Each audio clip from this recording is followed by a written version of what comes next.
Hey y'all, how y'all doing? What's up? What's up? So let's get into this Love and Marriage Huntsville review, honey. So it was good, y'all. Okay, so let's start with Latricia. She sits down with her sister, I guess to kind of let her know. This is what's weird. Her sister was acting like she had no idea that she had been separated from her husband, let alone for 4 to 5 years. You know, their little timeline is a little off. She acts like she has no clue about it. And Trisha's basically like she's been keeping it a secret. Like, that's a big secret to keep for a very long time. And it's like, why? But I think I got a good idea as to why. So, and we'll jump right back into that. But anyway, she sits down with her sister and tell her that she's been separated from her husband, and that she's living with Ken, and her and Ken been living together for a few years now. And her sister's just like, oh my God, are you serious? Like, her sister is really, she's acting like she really is surprised. And I got a feeling she was surprised.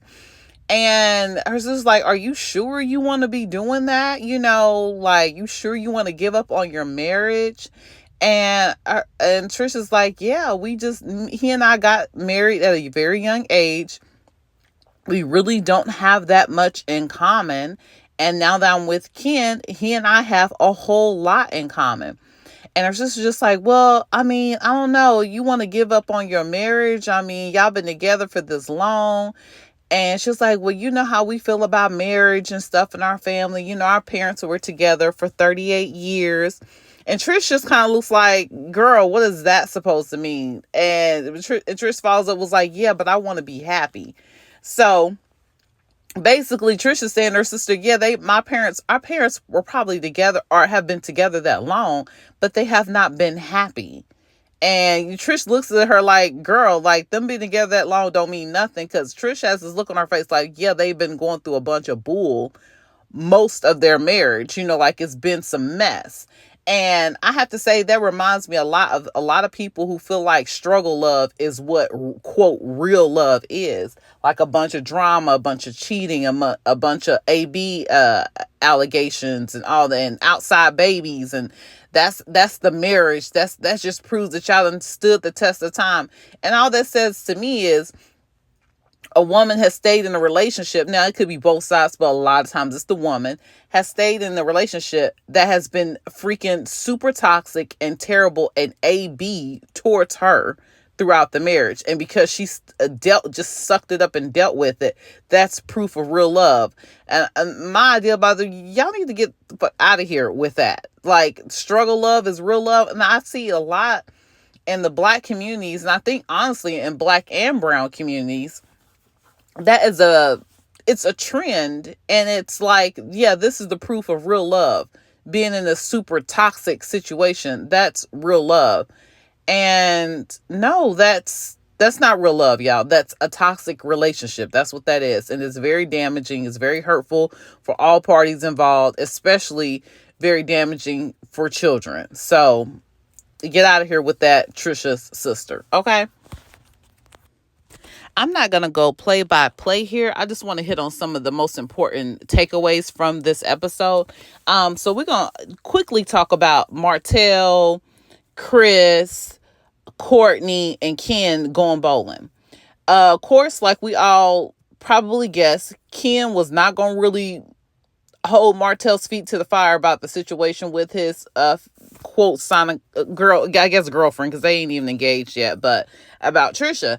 And basically, Martell was I felt like playing in that man's face, like, oh, I don't really know. And then he finally gets into, yeah, we might have talked, but we didn't do anything. And then Ken, in my opinion, bitches up, was like, yeah, well, I wouldn't have really remember nobody either. You know, if that was a situation with me, you know, I really wouldn't remember nobody either. You know, she just felt like you was kind of playing in her face. You know how women get.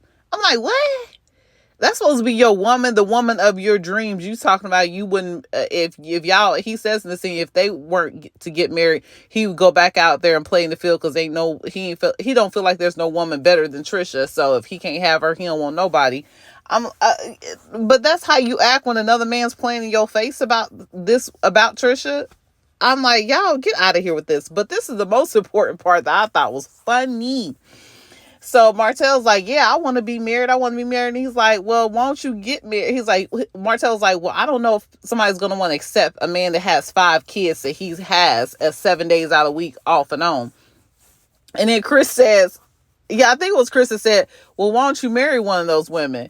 And Martell just looks over at him like, boy, don't try me. Don't do that right now. He's like, yeah, why don't you just marry one of those women? He's like, why don't you marry one of your kids, like the baby mama, marry her? And Martell must said, hell no. You literally look at his mouth. He was about to say hell no. But then he was like, man, get out of here with that. Don't start. You trying to start mess.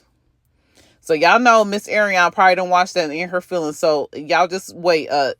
Random, unnecessary, unwanted Instagram live is gonna pop up with her on it. But yeah, he straight was like, fuck out of here. Okay, basically. I'm not about to marry that girl. So, okay, well, we all been knowing that they been trying to play like, oh, there's a possibility he ain't interested in that girl, which is stupid. You ruined your entire marriage over a woman you don't even want to be with. That makes you look real stupid. So anyway, let's get on to the next topic. But wait, there's more. Let's shout out Courtney. Shout out Courtney. I like Courtney. I really do. He is one of my, from the men on this show, he is my favorite. If they were to stay on this show, I would want him to stay on because of Courtney. Stormi and Courtney, I would really want them to stay on because of Courtney, because I really like Courtney. Courtney is a key, y'all. He is hilarious. First thing, Courtney don't be playing about his food. First thing he gonna say at this bowling thing is, yeah, so whoever loses, they have to pay for dinner. I was like, the first thing he says, like, yeah, but they talking about all, so he's like, yeah, but anybody loses, they gonna have to pay for dinner. They gonna have to buy food.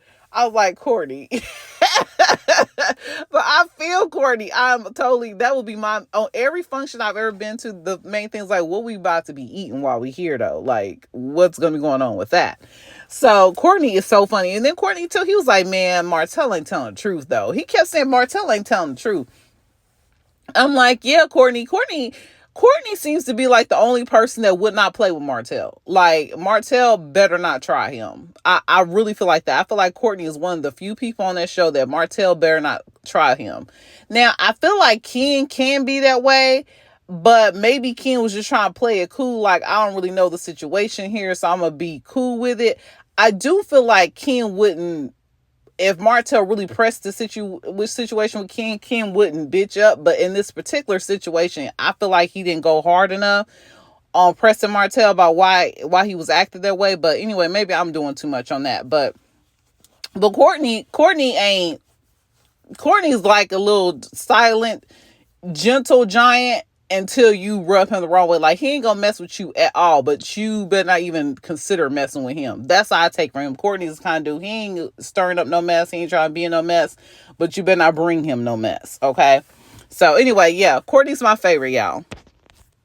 Okay, y'all. So let's talk about Stormi sitting down with her mama. Her mama be doing too much, y'all. Her mama be doing way too much. I'm like, that's not cool at all.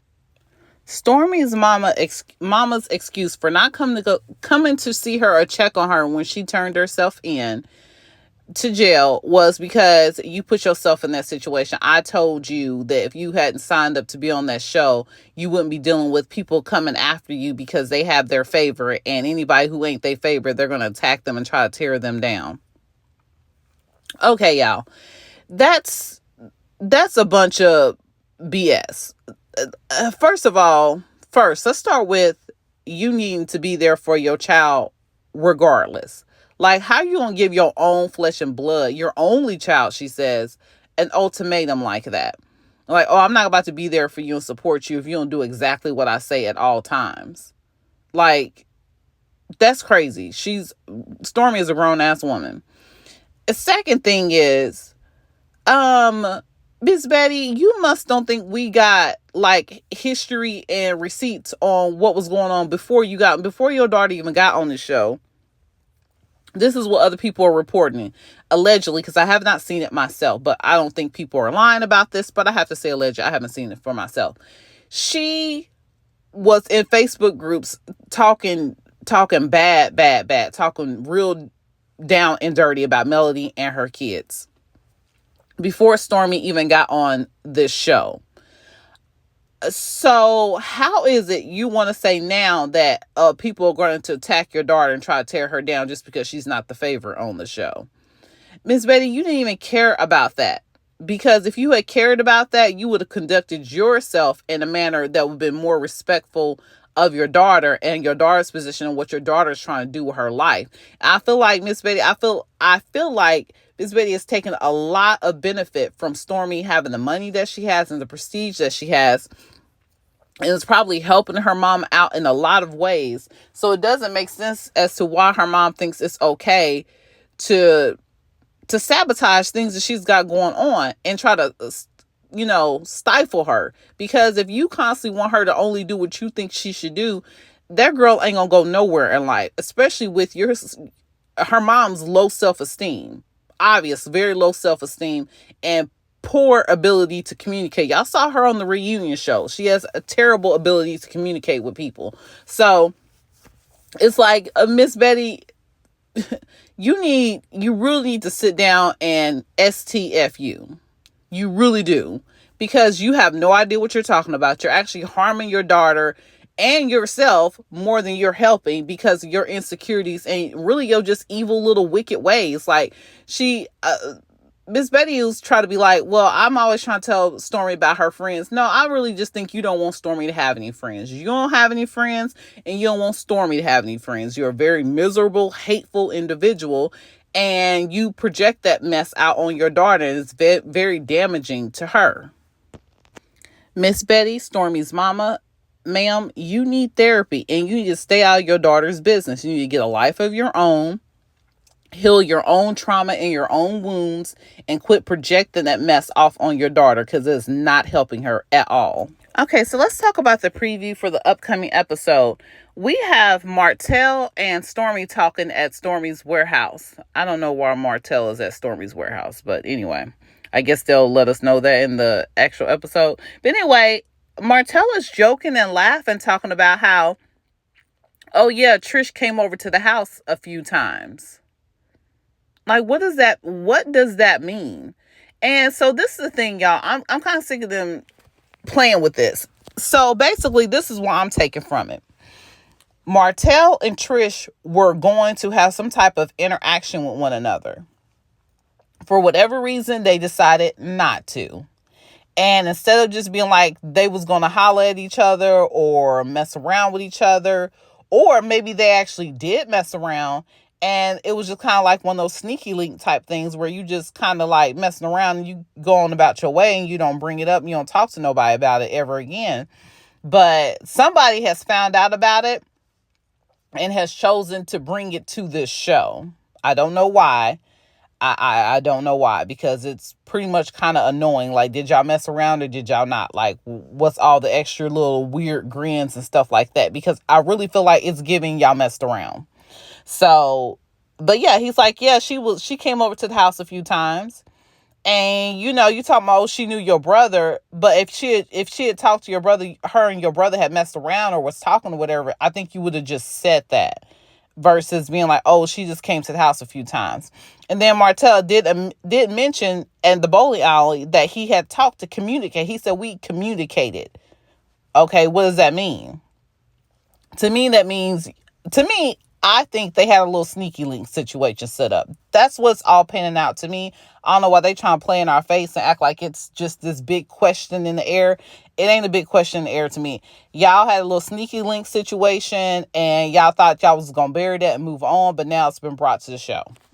So, yeah, I don't understand. And then next thing is Sonny and Moses moving to Huntsville. Why?